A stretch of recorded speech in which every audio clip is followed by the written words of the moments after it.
Hey guys, Andrew here. Welcome back to Drew Tutorial. And in this video, I'm going to show you how to switch to a business account on TikTok.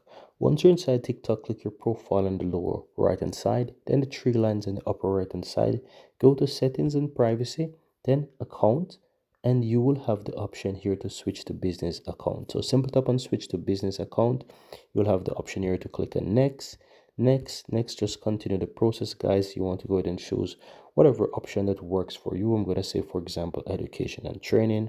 Then click on next. You can enter your email address here. So you want to go ahead and enter your current email address, or you can choose to skip this option for now. I'm going to click on skip.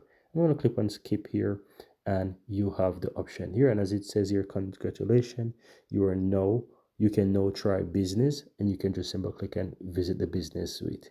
And that's it now. So you can see that I now have business account here on TikTok, right? And it says you can try it.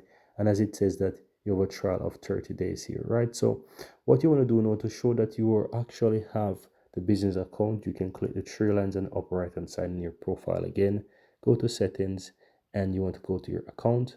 It will show you now that you can switch back to personal account, and that's showing you as well that you have the business account as well. So you'll be able to see this as well once you click your profile and the three lines in the upper right hand side. It will show you things such as your balance, your TikTok studio, and all those good stuff, right? So you have all of those additional information and good stuff that you can always access. But that's it. That's how you go ahead and switch to the business account, guys, on TikTok. Very easy and very simple.